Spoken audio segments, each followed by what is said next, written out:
So Bill C-63 has been talked about largely in the media and on social media right now. It's the new online harms bill in Canada. It's online harms act. And, well, can you really make a sense of it? I'm having a hard time, so I thought the best thing to do would be to consult with a lawyer.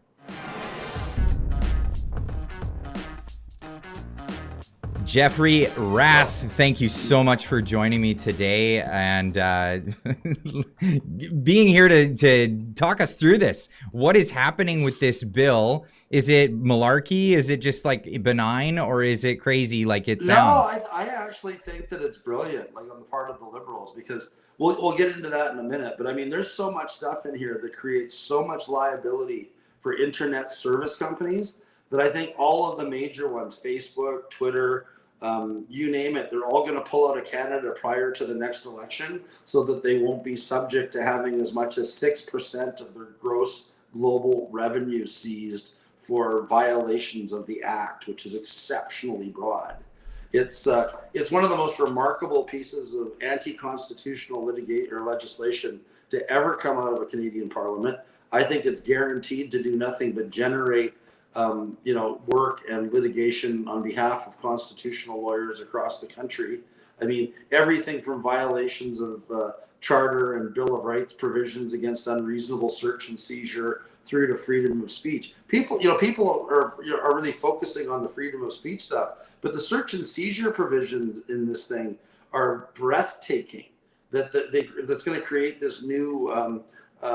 Viva Frei was referring to it as a Ministry of Truth provision, but it's an Information Commission provision that allows the Information Commission to have inspectors that can literally go into businesses without a warrant and seize any information or documents that they see fit. No limitations on solicitor-client privilege material, nothing in there telling them that they can't go into law offices, for God's sake.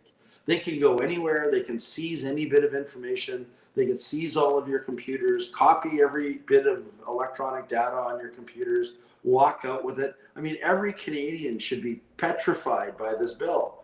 The other thing is, and let's just start off with the title, because I think the title is really interesting. Let me hold up my copy of the bill for a second, just because you can see all of the tabs that I have in my bill. Those are all of those stickies indicate things that I, as a lawyer, am deeply concerned about in the statute. Okay, the statute is entitled Bill C-63, an act to enact the Online Harms Act to amend the Criminal Code, the Canadian Human Rights Act, and an act respecting the mandatory reporting of internet child pornography by persons who provide an internet service, and to make consequential and related amendments to other acts.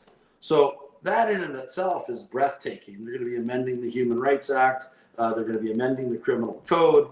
The Criminal Code amendments in this thing include provisions people have talked about it being the minority report sections, where people can go into a provincial court judge and say, hey, I think that person might commit an offense under the Act. So I want them subject to house arrest. I want them to have to wear an ankle monitor. I want to, impose all of these restrictions on them. I want to seize their firearms. I want to do all of these horrible things to this person because I think they will commit an offense under the Act.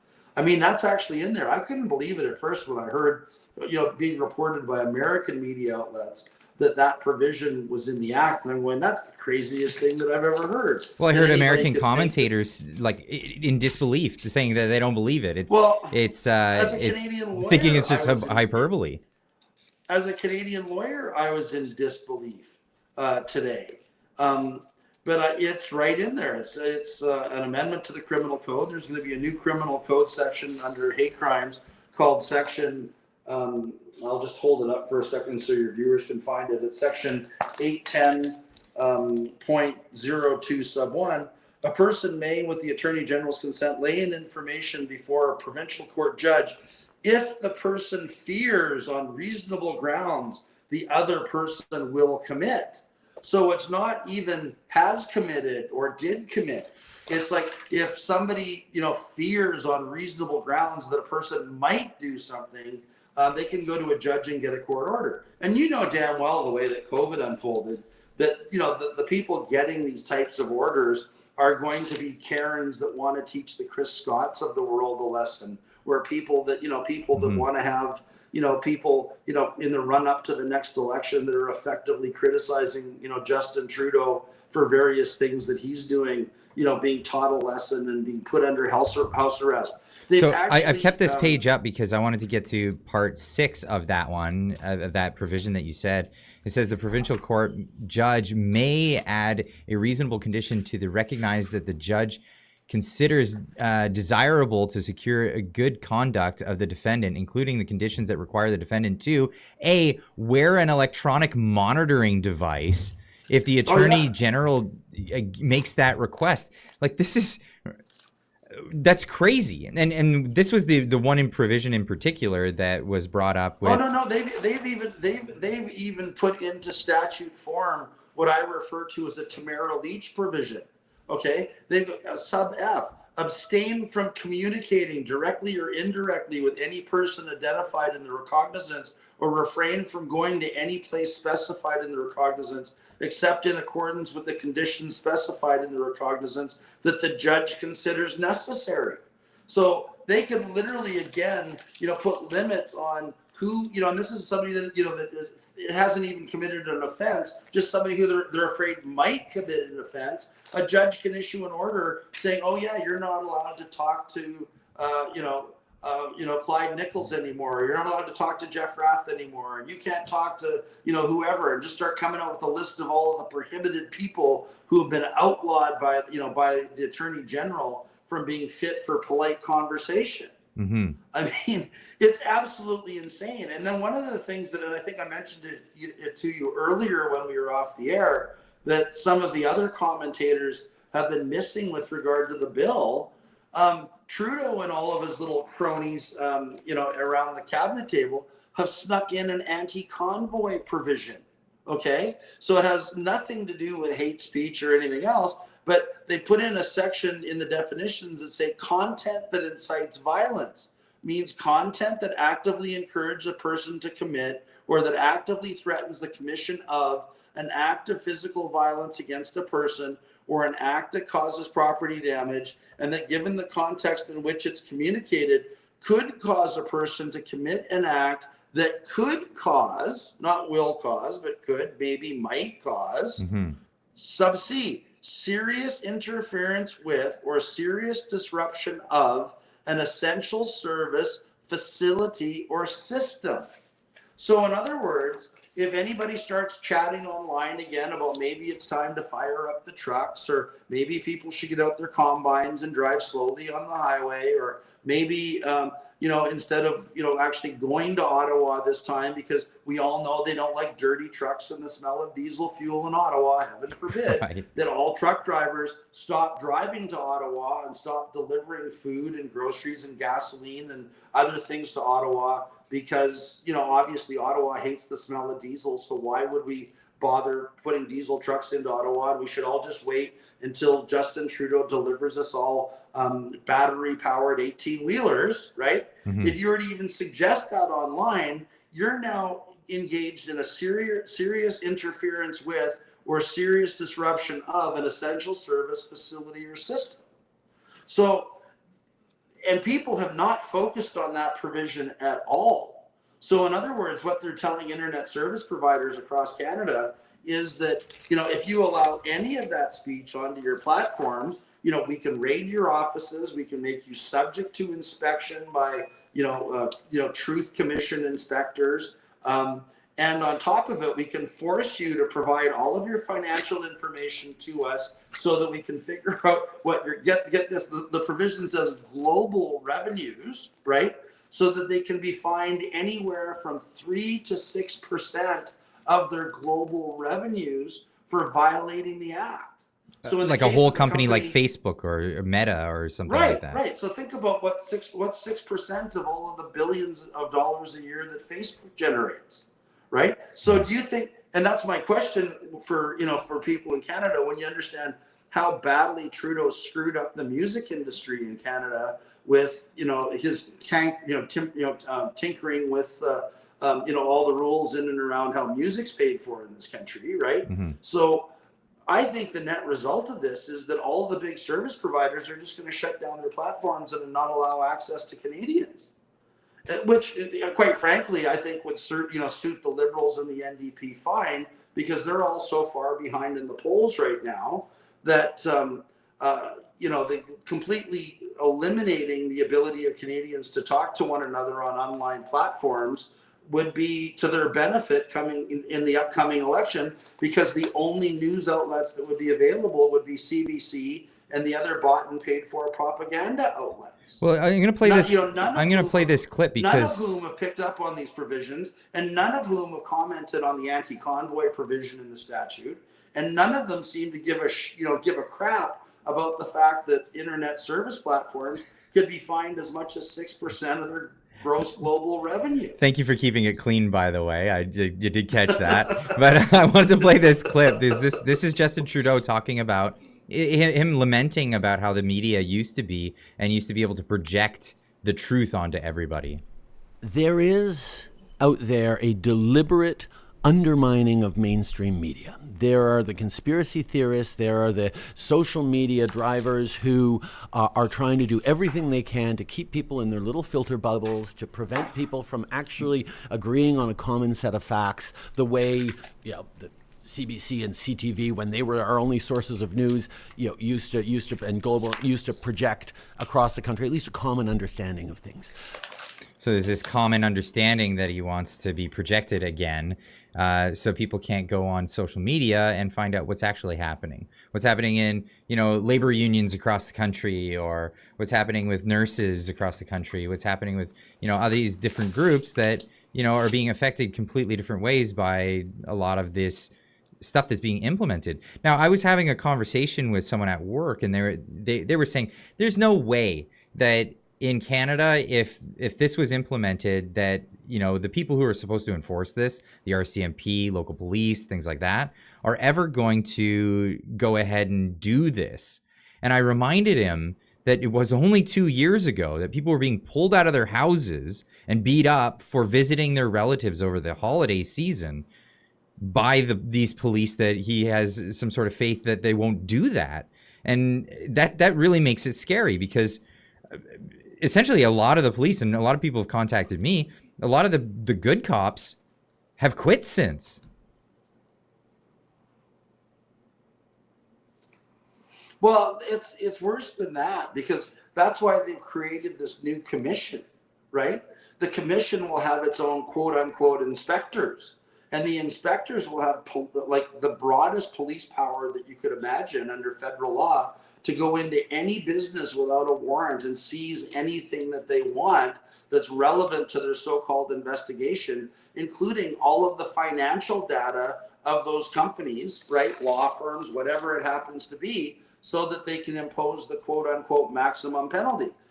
Section 101, the maximum penalty for a violation is not more than 6% of the gross global revenue of the person that's believed to have committed the violation, or $10 million, whichever is greater.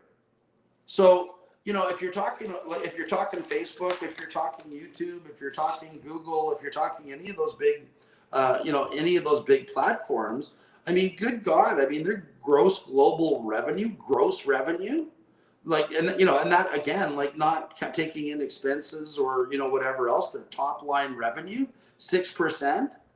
That's insane per infraction. In terms of the fines that they're planning on levying. And then on top of it, the powers of the inspectors under this act include being able to go into businesses and seize all of their financial information, so that they can determine on their own calculation what their gross global revenue is, for the purpose of levying fines against them that are then converted under this statute into the equivalent of a judgment under the federal court rules, and enforceable as if it was a federal court judgment, which would include all of the broad seizure powers that would attach to a federal court judgment for cash money being granted against an individual. It's, literally, when you talk about unreasonable search and seizure, I mean, this statute contains some of the most unreasonable search and seizure provisions that I've ever seen as a lawyer. And, and I really hope that politicians like Scott Moe and Danielle Smith and, and the rest of them finally wake up and start taking their responsibilities under Section 9213 of the British North America Act, or what was used formerly the British North America Act, now quite properly and technically the Canada Act 1867, right, which says that property, the jurisdiction with regard to property and civil rights in a province are within the sole jurisdiction of the provincial government. And Danielle Smith had better start screaming and yelling about the fact that this is just another example of Justin Trudeau completely abusing the federal criminal law power to wander into areas of property and civil rights in a province so far as to render provincial jurisdiction meaningless. I mean, it's completely insane to say that, that this is all, that all of this is now under the guise of a federal criminal law power. And to tell people that they can't even discuss online, peaceful protests, or they can't discuss online consumer boycotts, or withdrawals of services, or whatever it is. What the hell happened to freedom of assembly in this country? And freedom of association. To hell with the free speech some of the free speech aspects of this are bad enough. But I mean, I'm telling you, the search and seizure provision in this, and the breadth of the provision that says that any discussion online of seriously interfering with or seriously disrupting essential services, facilities, or systems constitutes an incitement to violence is one of the most frightening overreaches of the criminal law that I've ever seen a Canadian government attempt. That's insane. And so let me get this one straight, because this is something that you mused about and you talked about earlier when we were speaking earlier in the day, that anyone under this provision, if you wanted to go after somebody, say your political enemy, something like that, you could essentially send them some inappropriate images of children to them, and then under this act have them searched and have them harassed by police and all of this go down like this, correct? Well, or alternatively, looking at that provision that we were looking at, having read the statute, I think that would be more difficult. But I was chatting with you about that prior to prior to having read the statute in detail. But I do think what would be a possibility is that somebody could in fact send that type of material to someone and then use that as a pretext to then go to a judge and say, oh, well, they might forward that, or they might do something with it. Oh, look, that stuff was found on their computer. It's pretty insidious. But I mean, to me, like some of the other aspects of it that are more concerning is even the title. I mean, they're bringing in, serious assaults on property rights, freedom of assembly, search and seizure provisions, et cetera, all in a bill that says, and an act that's named at reporting of internet child pornography, right? So basically what they're trying to do is to set the Conservatives up so that if the Conservatives are opposed to this bill, as they should be, because it's one of the most horrific bills that's been drafted, like I said, in Canadian history, they're going to say, the Liberals are going to stand up and say, oh, well, you must be in favor of child pornography then.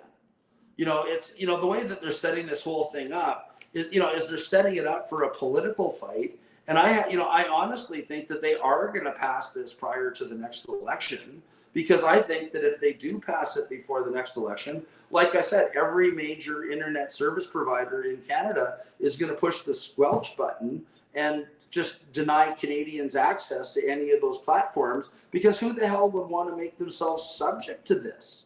Like, would you like to be Facebook and be subject to be raided by Canadian government inspectors demanding to see your books and to have you provide an accounting for your global revenue so that you could be fined 6% of your total gross global revenue on an annual basis? I mean, these companies have obligations to their shareholders, and to protect these companies and to protect their shareholders, I think all of them are going to have to seriously consider completely leaving the Canadian market and withdrawing their platforms from use by Canadians because of this completely insane overreach by the Trudeau Liberals. And what's the trickle down effect going to be like for a provision like this? I know, it seems pretty obvious that they want to shut down social media, alternative media, that kind of thing for their own political benefit. But at the end of the day, these provisions will any business in Canada,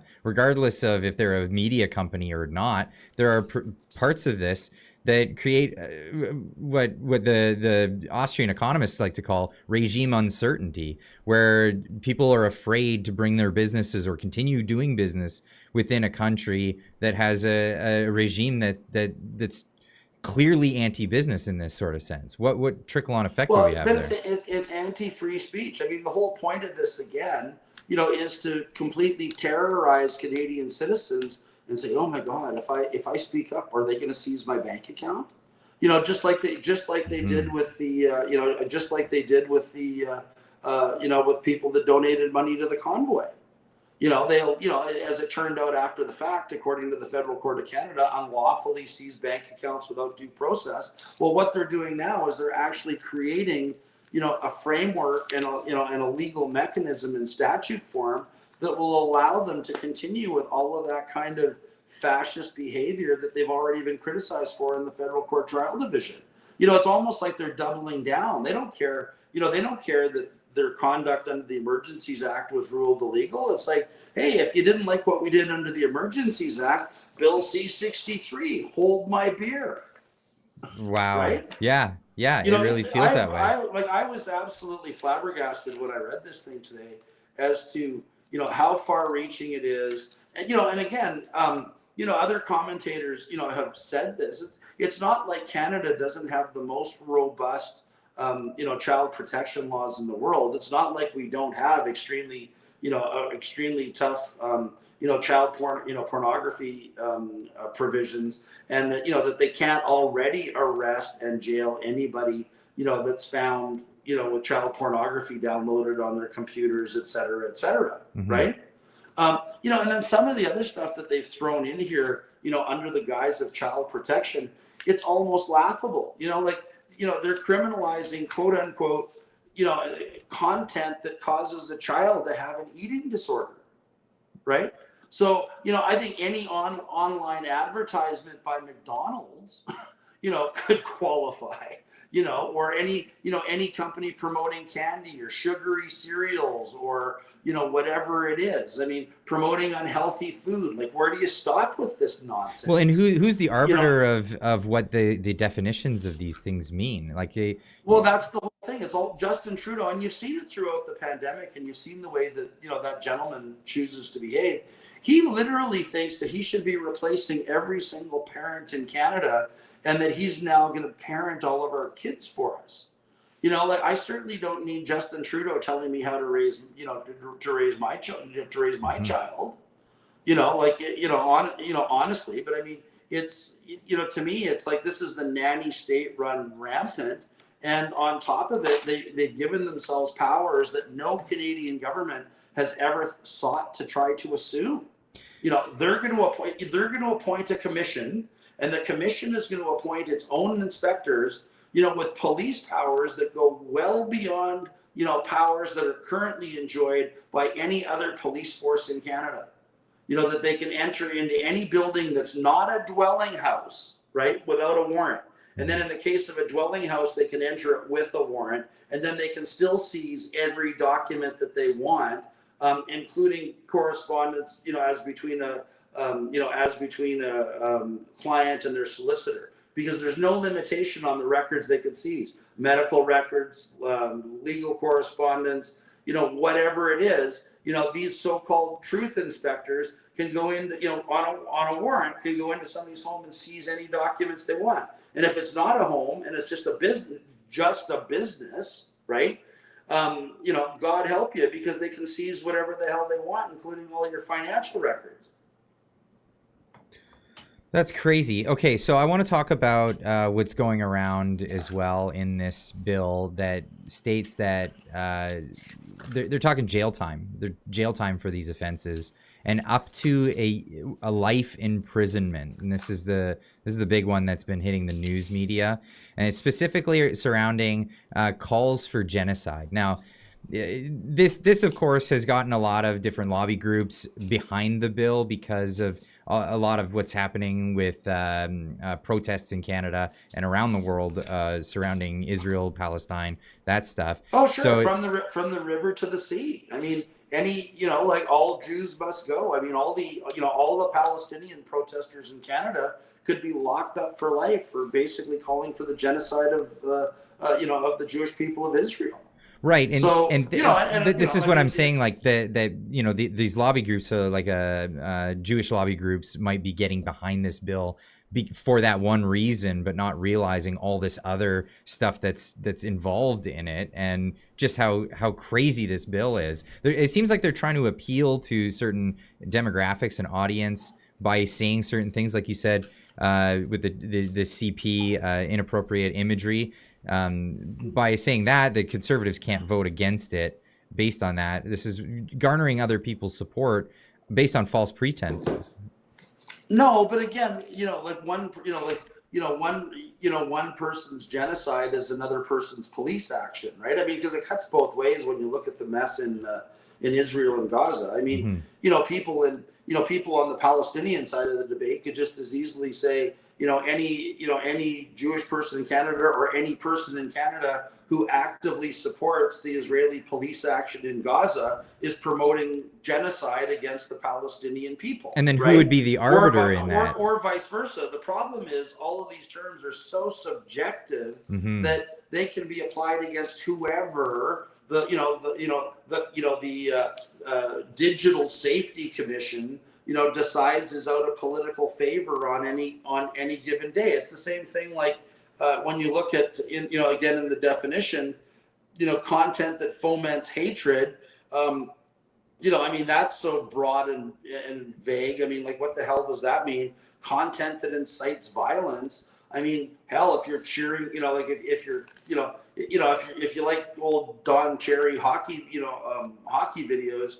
I mean, that's pretty violent. Or content that incites violent extremism or terrorism.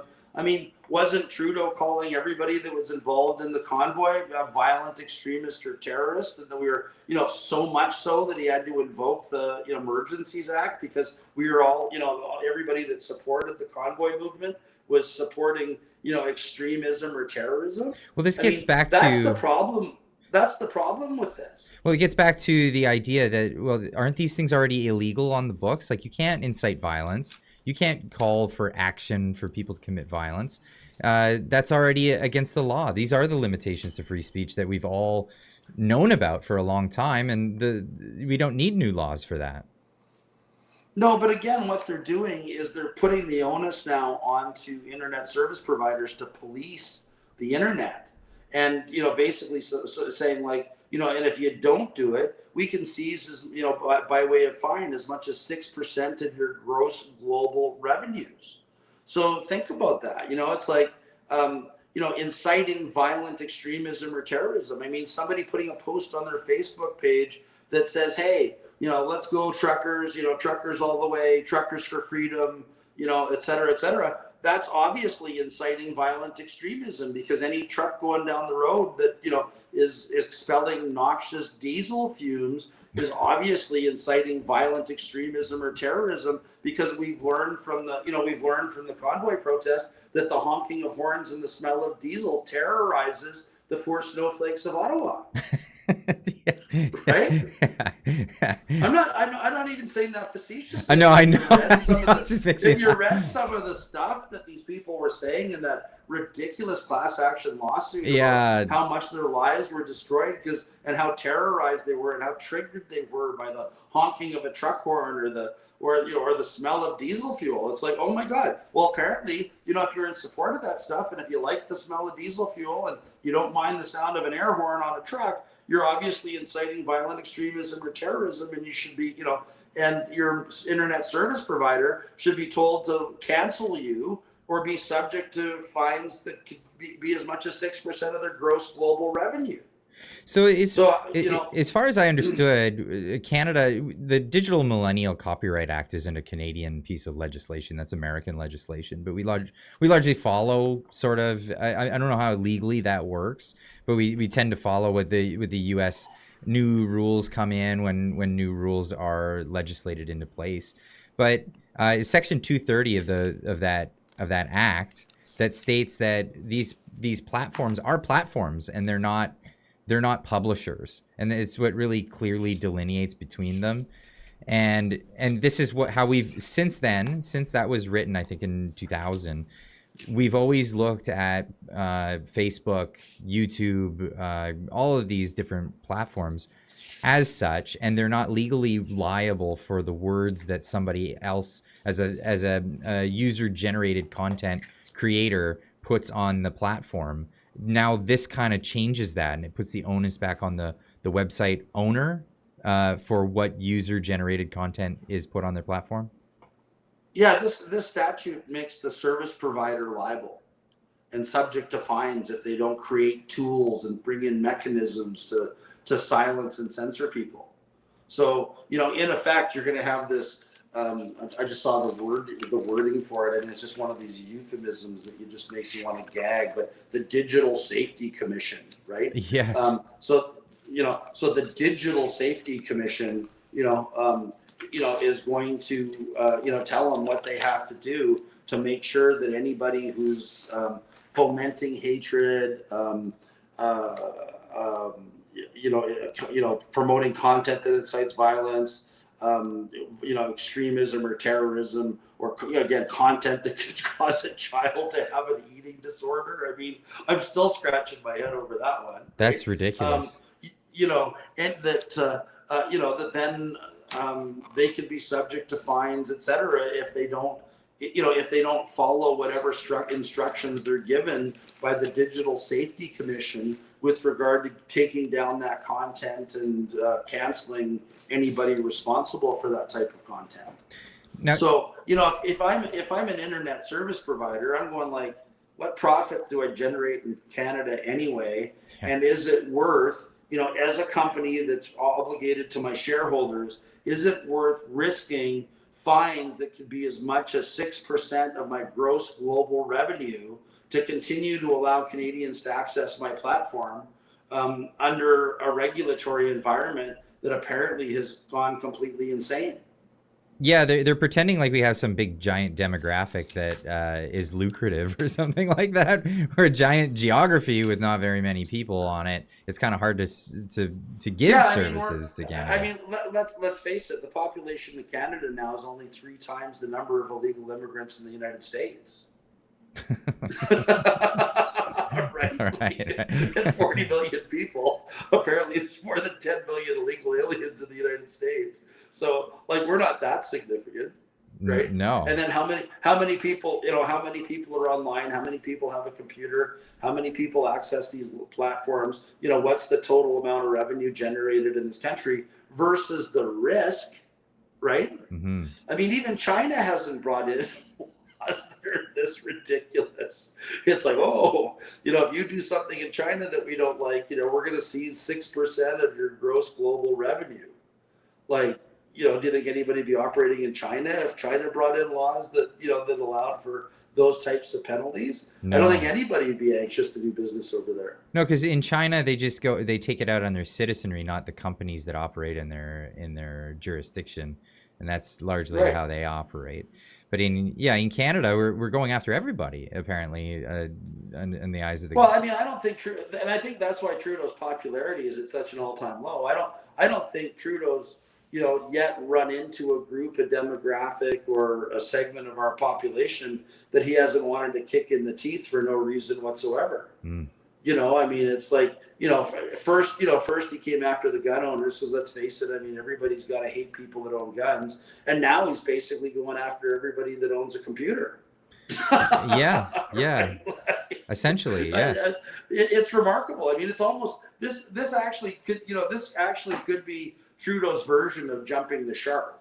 like when Jason Kenney started, like literally picking the COVID restriction measures that would equally anger people on both sides of the debate by, instead of being the most restrictive or the least restrictive, he said, oh, I'll just go middle of the road restrictive and anger everybody on both sides of the issue by not being restrictive enough for all the Karens that think that we should all be in bubbles and locked in our homes. Or, I'm not going to let people free because, we can't have we can't let our farmers and ranchers and people that have common sense continue to regulate their own health the way they always have, right? Mm-hmm. So I'm going to just piss off everybody by just picking the remedies right down the middle.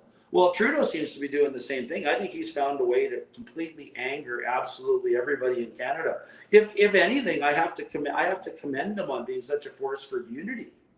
Because I think we can as Canadians, it doesn't matter what political stripe we are. I think we can now agree that everybody can finally agree that Trudeau is is completely unhinged and no longer has any right to govern. Yeah, no, you're absolutely onto something there. I want to circle back here and ask you about, because and I know a lot of people in the audience probably don't understand this completely as well. I'm not clear on what the difference between like in these provisions, they talk about tribunals. I keep hearing about tribunals. When would you be sent to a judge in a real court or sent to these tribunals, which I understand are the judges in there are not real judges and they're politically appointed, and there's all kinds of stuff that happens secretly behind doors. You don't get to face your accuser. You have secret testimonies that you don't even get to read. The arbitrator or judge. Because you get to shelter. You get to be sheltered. It's like a star chamber. You don't even get to know who your accuser is. As long as your accuser, this is in the statute, as long as your accuser says they're afraid of being identified because the person they're accusing of being hateful is so hateful that they could be put at risk, by being identified as being the snitch, right? Mm. You could be facing, being hauled up in front of this commission on any one of these charges without even ever knowing who it was that your accuser was. I mean, this is like, honestly, I read a book years and years ago by Hannah Arendt. It was The Origins of, or it was called On Totalitarianism. And what she was talking about is that for the totalitarian, mission to succeed, you basically need to enlist as many people as you can in your society to turn on their fellow citizens, right? Mm. So basically you're creating this environment where, it's going to be like, Castro's Cuba or Mao's China or wherever, where you've got these little liberal bloc captains, right? Just waiting to, turn people in that they identify as being online. But it's now going to be, on the internet. So you're basically, instead of having the little old lady at the end of the street taking notes and turning in her neighbors, you're going to have, people that were formerly harmless, relatively harmless Twitter trolls, right? Mm-hmm. Now becoming, agents of the state, turning in people whose opinions they disagree with. Well, we all know what this kind of behavior is like. I mean, you only ever have to live in like an apartment complex where there's like a co-op group that leads the whole thing, or a housing association, that kind of thing, where the worst kind of people end up at the helm of this stuff, and anonymity really makes it even worse because they can anonymously complain about you. Look at the foolishness that Jordan Peterson's been put through, right? Mm-hmm. It's like, every overweight person with a grudge, is going to report him for saying fat girls aren't pretty. That's just his opinion. It's not hatred. Mm-hmm. But he's now going to psychological re-education camp for suggesting that a plus size model on the cover of Sports Illustrated, doesn't accord with any normal view of beauty. Right? Mm-hmm. Who cares? It might be an odious opinion to some. I mean, it's his opinion, but it's not something that should force him into re-education camp. Well, and risk his license as a doctor. Totally. It's crazy. The society we live in now. I mean, I'm representing. I've lost track now of how many doctors I'm representing in Alberta that have been subjected to complaints in front of the College of Physicians and Surgeons of Alberta because, people have said, oh, well, blah, blah, blah. So-and-so told my dad about Dr. So-and-so's legal opinion with regard to the vaccines. And because of hearing secondhand or third hand about Dr. So-and-so's opinion on vaccines, my dad didn't get vaccinated and his health was put at risk. You should take Dr. So-and-so's license away because he's a bad guy spreading misinformation. I mean, let's ignore the fact that everything these doctors were saying was true, right? That the vaccines didn't stop COVID, the vaccines didn't stop the spread. The proof, the evidence actually came out that the more vaccinated you became, the more likely you were to have adverse outcomes in hospital. All of those. Oh, and then they make you say the thing, though. You got to say the thing. But it would have been worse had I not been. Yeah. Whatever, right? But I mean, but again, that's the world we're heading down to, is that, we're going to be living in a world of online snitches, right?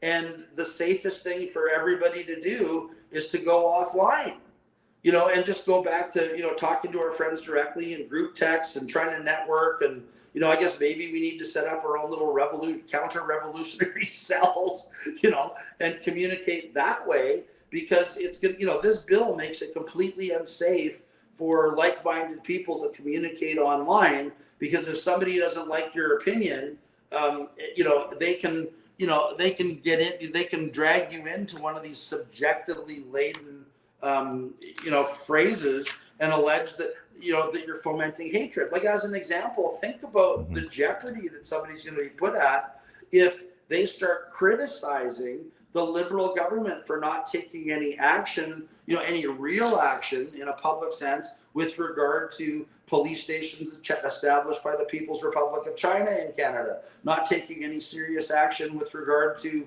Chinese spies attempting to smuggle Ebola out of the lab in Winnipeg, Chinese agents undermining our democracy by electing Justin Trudeau, right? So all of those types of things, if somebody wants to have a discussion about those things online in the future, oh my goodness, you're fomenting hatred against the Chinese. Yeah. Right? Yeah. An identifiable group. You're engaged in a hate crime, right? And that's where all of this is going. Trudeau, essentially, through this bill, is trying to shut down all public debate and all public criticism of his government in advance of the upcoming election. It's the only way he can win. And so, and quite frankly, I think from a Liberal Party perspective, if the internet in Canada gets shut down for the next 2 years, so much the better, because Canada then gets to go back to the halcyon days of there only being two news sources with, as reported by journalists that the Liberal Party of Canada has largely bought and paid for, and who do what they're told. Wow. Yeah. I'm always concerned about the creating of the situation where people have to find alternatives and then they end up in echo chambers of their own, and you'll see radicalization in those kinds of scenarios as well. So again, the whole idea that we can all communicate with each other should be the thing that gets a lot of bad ideas out in the open and out there. Well, sure, and and if somebody says something that's asinine or truly, or racist or completely ridiculous, they can be called out for it in public. As opposed to driving, people with the truly odious views and who are, who actually, harbor hatred of identifiable groups. Keep them underground where their only, recourse is bombs and bullets. That's not safe. It's not good. I'd far rather have these people out in the open so that they can be completely identified, and ridiculed in the public square, which is the way it should be. Yeah, absolutely. I couldn't agree with that more. Now I want to get back to the question though. So under the provisions, if you were to be picked up by a cop or whatever tribunal, I'm not sure how this is actually supposed to work on an implementation side of things. But would you get your day in court, or is it what decides the difference between you going to see a real judge or picked up by a police officer, or you being picked up by this new Digital Safety Commission and going just right to a tribunal? Well, apparently there's the tribunal, and then there's the ability of individuals under the criminal code to go to provincial court judges. So they're going to be pushing a lot of this stuff down on provincial court judges as well, especially that all the provisions with regard to house arrest, ankle monitors, imprisonment, all those types of things. Those are going to be criminal charges that are brought under the criminal code, and obviously, the charges that they brought in, like genocide subject, promoting genocide subject to life imprisonment. Well, those cases are obviously going to have to be tried in the Court of King's Bench, because the provincial court doesn't have jurisdiction over offenses that are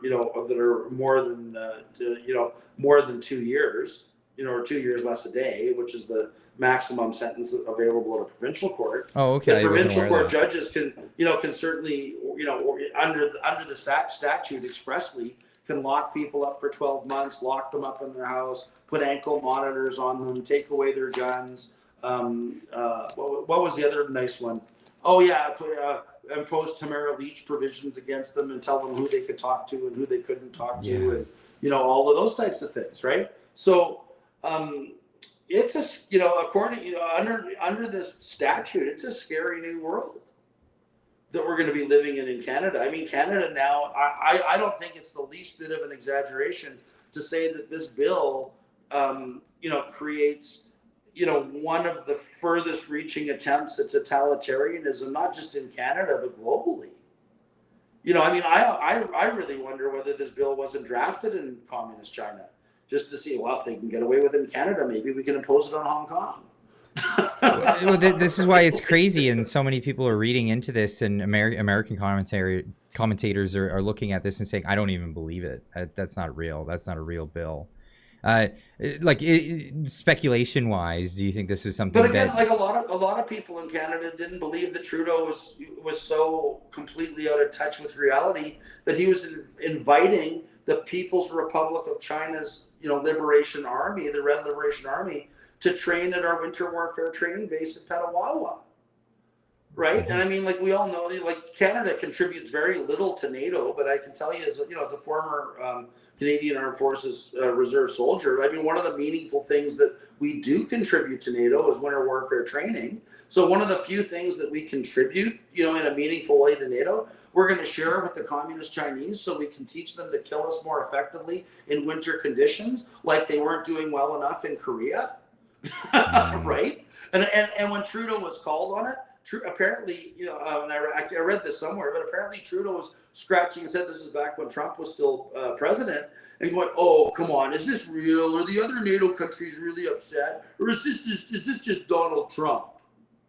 That's how out of touch the guy is, right? Or maybe that's how deeply how deeply in the pocket of the communist Chinese he is. Mm-hmm. And maybe when Chairman Xi gave Trudeau the back of his hand at that G7 conference a few years ago, maybe that was all just a put on to pretend that there's some sort of rift there and that Trudeau's actually independent, when really every single thing that he has done as prime minister has been for the benefit of the People's Republic of China. Yeah, it would absolutely look that way for sure. Now, I want just one last question, getting back to the tribunals, because I don't understand it completely. I understand that they can hand out fines. They can give out monetary fines, but are they moving in a step into the direction of allowing these tribunals to actually dole out prison sentences? I've got to go back and reread the penalty provisions of that. My reading of it is the Digital Safety Commission, can levy fines against individual human beings as opposed to corporations, still in the millions of dollars, and that are more than enough to completely bankrupt people. Mm-hmm. There is a provision in there that says, we're being really nice. We're not going to allow this to turn into a debtor's prison situation, so that nobody can be jailed for non-payment of a fine. But all of the fines and penalties under this act, there's a provision that allows them to be converted into a federal court judgment. So in effect, I'm not sure what just happened. I don't know. Yeah, you went sideways. You went sideways. I know. I guess I've been going sideways all evening. So let's try that. So anyway, I'm not sure what went on there, but what this means effectively is that they're going to have the power to bankrupt people. like completely bankrupt them. So, if you don't mind your P's and Q's, and if you don't behave yourself, the Truth and Digital Safety Commission, can levy fines against you that would completely bankrupt you. They can seize your home. They can seize, all of your property, et cetera, et cetera. Jesus, a lot of people, I'd rather be in jail. It's just, it's the draconian powers under this bill should have every Canadian, completely afraid.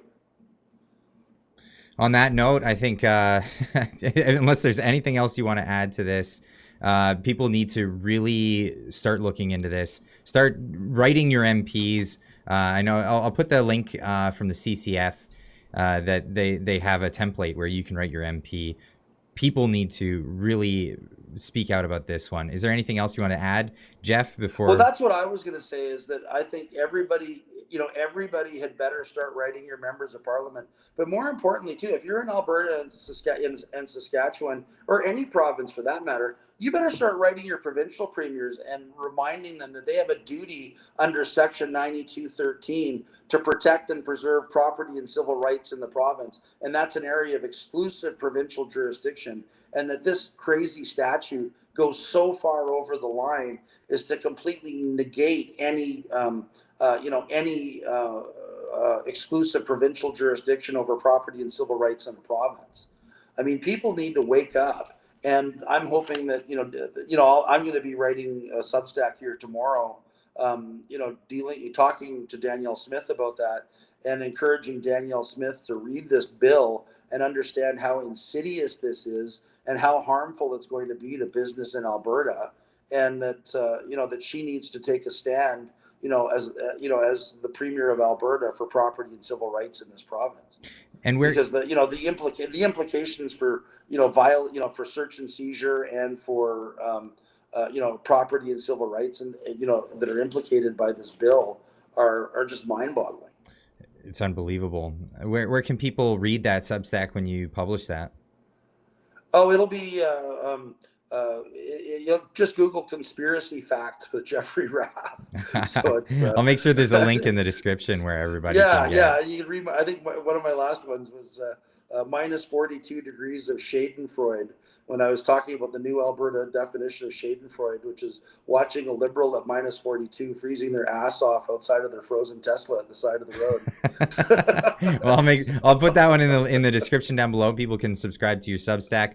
Also, do you have social medias that you'd like to share out?